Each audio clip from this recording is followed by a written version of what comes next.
Hello guys, कैसे हैं। तो आरआरबी ग्रुप डी का एग्ज़ाम 5 दिसंबर का फर्स्ट शिफ्ट का पूरे 40 के 40 प्रश्नों का सटीक विश्लेषण है मेरे भाई। और आपका ये भी जितना भी है सारा वन लाइनर बैग के फॉर्म में मैं आपको कर दिया हूँ कि बस फैक्ट आपको याद करना है।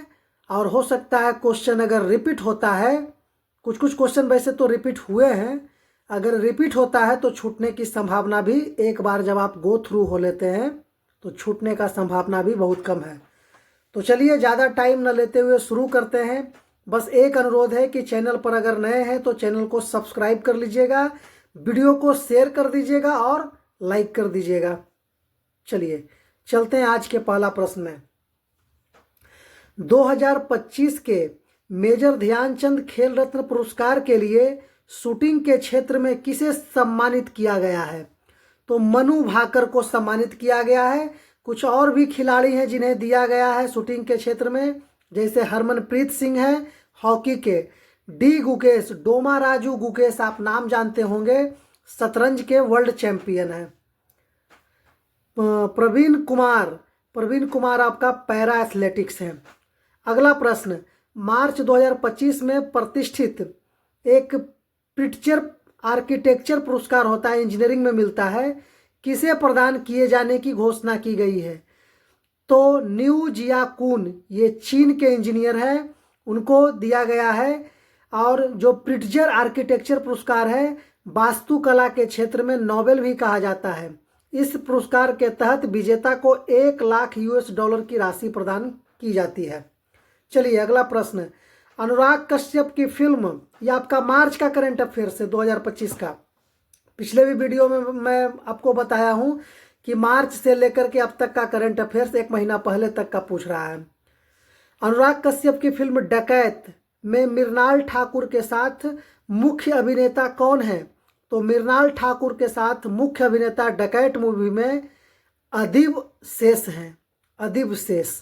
चलिए अगला प्रश्न आपका है, निम्नलिखित में से कौन सा उपाय HIV संक्रमण के बचाव में सहायक है? तो आपका कॉन्डोम का उपयोग। इस तरह से भी क्वेश्चन आया है, आप देख लीजिएगा। चलिए 2025 में Laureus life time achievement award किसे प्रदान किया गया है? तो केली एस्टेला को दिया गया है, जो 11 बार वर्ल्ड सर्फिंग चैंपियनशिप का खिताब अपने नाम कर चुका है और इनको दिया गया है। चलिए मई 2025 में भारत में किस संगठन ने दुनिया का सर्वाधिक उच्च रिजोल्यूशन मौसम पूर्वानुमान मॉडल विकसित किया है? तो आपका मई 2025 का ये करंट है और ये अपना इंडिया का है, भारतीय उष्णकटिबंधीय मौसम विज्ञान संस्थान पुणे, IITM पुणे में ये मॉडल विकसित किया गया है।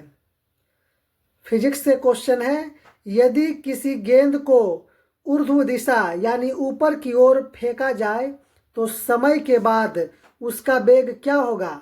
मतलब यहाँ कहा जाए t समय के बाद उसका वेग क्या हो जाएगा? तो v बराबर होता है u minus small g into small t। ये फार्मूला आपका सही है मेरे भाई। चलिए अगला प्रश्न, एशियाई एथलेटिक्स चैंपियनशिप 2025 में भारत ने कुल कितने पदक जीते हैं? तो एशियाई एथलेटिक्स चैंपियनशिप में भारत 24 पदक जीता है, जिसमें 8 स्वर्ण, 10 रजत और 6 कांस्य के साथ दूसरे नंबर पर भारत है। दक्षिण कोरिया के गुमी में यह एशियाई एथलेटिक्स चैंपियनशिप 2025 का आयोजित हुआ था। अगला प्रश्न, भारत के चुनाव आयोग द्वारा लॉन्च किया जा रहा नया वन स्टॉप डिजिटल प्लेटफॉर्म क्या कहलाता है? तो आपका हो जाएगा ECI नेट एप्लीकेशन। यह प्लेटफॉर्म चुनाव से जुड़ी सभी डिजिटल सेवाओं को एक ही स्थान पर एकीकृत करेगा। मतलब कि ऑल इन वन, चुनाव से जितने भी रिलेटेड चुनाव का अपडेशन, काउंटिंग वगैरह, कब चुनाव है, नोटिस वगैरह, ये सारा का सारा ECI नेट एप्लीकेशन पर जमा रहेगा। अगला प्रश्न, निम्न में से कौन सी नलिका फ्लोएम में पाई जाती है? तो फ्लोएम में पाई जाती है चलनी नालिकाएं, जिसको बोलते हैं सीबी ट्यूब्स। चलिए अगला प्रश्न है, भारत का 107वां राष्ट्रीय उद्यान किसे घोषित किया गया है? तो आपका सिमलीपाल, और सिमलीपाल टाइगर रिजर्व ओडिशा में है। ओडिशा का दूसरा राष्ट्रीय उद्यान इसे घोषित किया गया है, और पूरे भारत का 107वां राष्ट्रीय उद्यान।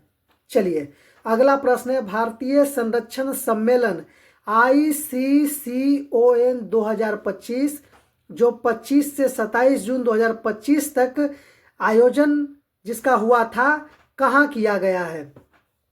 तो भारतीय संरक्षण सम्मेलन का आयोजन देहरादून में हुआ है, भारतीय वन्य जीव संस्थान WII में आप इसका सम्मेलन हुआ है। चलिए अगला प्रश्न, कार्बन के लिए निम्न में से कौन सा गुण गलत है? 4 गुण जो ऑप्शन में दिया रहता है, 3 गुण सही था, 1 गुण गलत था, और गलत गुण पूछा था। तो गलत गुण क्या है कि इसमें आयनिक बंध होते हैं, ये गलत गुण है। चलिए अगला प्रश्न, कास्टिक सोडा का प्रयोग निम्न में से किस उद्योग में किया जाता है? कास्टिक सोडा का प्रयोग साबुन फैक्ट्री में किया जाता है, साबुन उद्योग में।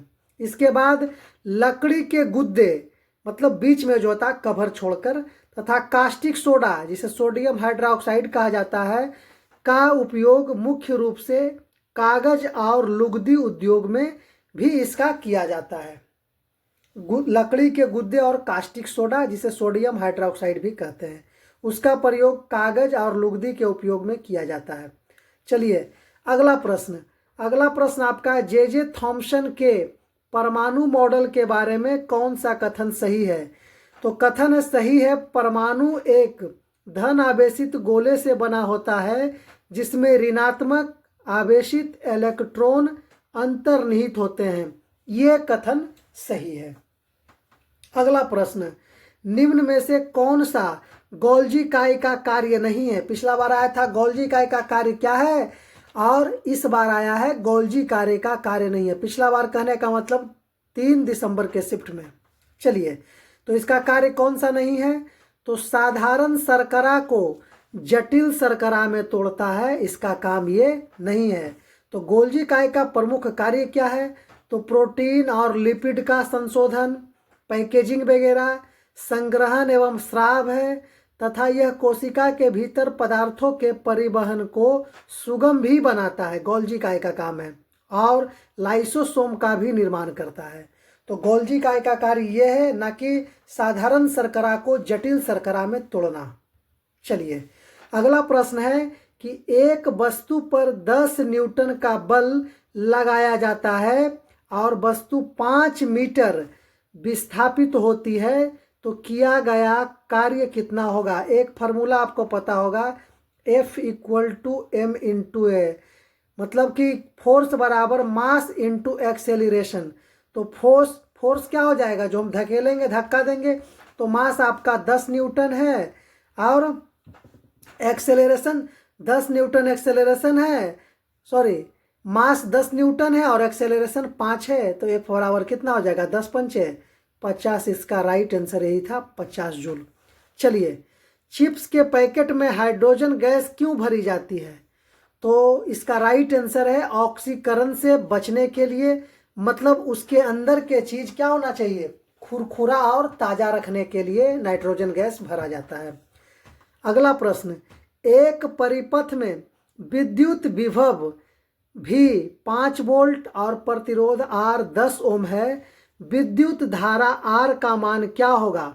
तो विद्युत धारा R का मान 0.2 एम्पियर आपका हो जाएगा। चलिए, ध्वनि की प्रकृति या गुणों के बारे में निम्न में से कौन सा कथन सही है? 4 कथन दिया गया था, उसमें पूछा गया था कौन सा कथन सही है। तो ध्वनि अनुदैर्घ्य तरंग है और इसे माध्यम की आवश्यकता होती है, ये कथन आपका सही था। अगला प्रश्न है, अगला प्रश्न, आपतित किरण और निर्गत किरण के बीच बनने वाले को क्या कहते हैं? तो विचलन कोण। बनने वाले कोण को क्या कहते हैं? यहाँ कोण होना चाहिए। बनने वाले कोण को क्या कहते हैं? तो विचलन कोण कहते हैं। अगला प्रश्न, पर्यावरण, वन और जलवायु परिवर्तन मंत्रालय को 2025-26 के केंद्रीय बजट में लगभग कितने रुपये आवंटन किए गए? तो हो जाएगा 3412.82 करोड़ रुपए पर्यावरण, वन और जलवायु परिवर्तन मंत्रालय को 25-26 के लिए केंद्रीय बजट के रूप में दिया गया है।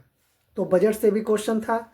चलिए अगला प्रश्न, यदि किसी तत्व के एक परमाणु के नाभिक में 11 प्रोटॉन और 12 न्यूट्रॉन हो तो उस तत्व की द्रव्यमान संख्या क्या हो जाएगी?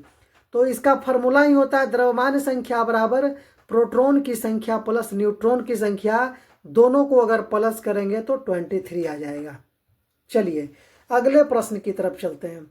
अगला प्रश्न है, आँख में मौजूद लेंस का प्रमुख कार्य क्या होता है?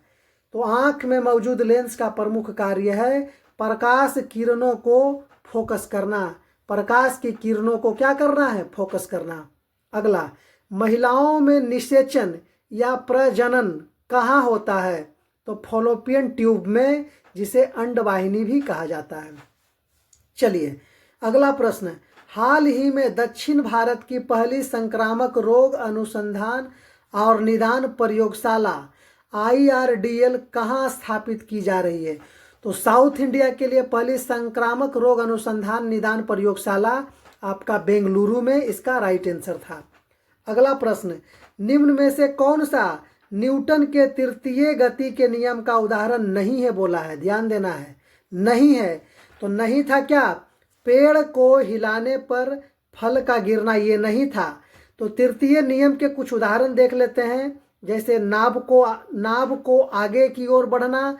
जैसे नाव से कूदते हैं तो क्या होता है? पैर से धक्का इसको पीछे पड़ जाता है और हम लोग आगे पानी में कूदते हैं तो नाव आगे थोड़ा बढ़ जाता है। बंदूक से गोली चलना जो पीछे की ओर झटका मारता है। रॉकेट का आगे बढ़ना, धरती पर चलना इत्यादि, ये सब क्या न्यूटन के तृतीय गति के नियम उदाहरण है।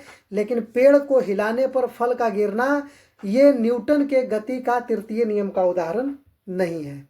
चलिए अगले प्रश्न की तरफ चलते हैं। अगला प्रश्न है, चुंबकीय क्षेत्र रेखाओं के संबंध में निम्न कथनों में से कौन सा या कौन से कथन सही हैं? कथन आपका स्टेटमेंट क्या था? पहला था चुंबकीय क्षेत्र रेखाएं एक दूसरे को नहीं काटती है। दूसरा आपका था चुंबकीय क्षेत्र की प्रबलता उनकी निकटता से मापी जाती है। इसमें से कथन एक भी सही है और दो भी सही है। तो कथन एक और दो दोनों सही है, जो मारे हैं उनका राइट आंसर है मेरे भाई। चलिए अगला प्रश्न, निम्न में से कौन सी घटना तरल की कणिकीय प्रकृति को दर्शाती है? तो आपका हो जाएगा स्याही का जल में स्वतः फैलना। ये घटना तरल की कोणीय प्रकृति को दर्शाती है। चलिए अगला प्रश्न, निम्न में से कौन सा पीएच मान लाल निटमस पत्र को नीला कर देता है? लाल को नीला करके झार, एक फॉर्मूला है, लाल को नीला कर दिए अब उसको झार मतलब क्षार हो जाएगा। तो और पीएच मान उसका 7 से अधिक हो जाएगा तो उसको क्षार बोलते हैं। 7 रहेगा उदासीन न्यूट्रल हो जाएगा और 7 से जो कम रहेगा वो एसिड हो जाएगा, अम्ल हो जाएगा। चलिए अगला प्रश्न, 25 से 27 अप्रैल 2025 तक विश्व स्वास्थ्य शिखर सम्मेलन का क्षेत्रीय बैठक 2025 में जो हुआ था कहाँ आयोजित होगा? कहाँ आयोजित होगा नहीं, कहाँ आयोजित हुआ? नई दिल्ली में। इसका मुख्य विषय था स्वस्थ समानता सुनिश्चित करने के लिए पहुंच। इसका थीम यही था मुख्य विषय के रूप में। मार्च 2025 में 54वें राष्ट्रीय सुरक्षा सप्ताह की थीम निम्नलिखित में से किस पर केंद्रित थी? तो इसका राइट आंसर हो जाएगा मेरे भाई, विकसित भारत के लिए सुरक्षा और कल्याण महत्वपूर्ण। तो चलिए लाइक कीजिएगा, वीडियो को शेयर कीजिएगा, चैनल पर नए हैं तो सब्सक्राइब जरूर कीजिएगा मेरे भाई। धन्यवाद।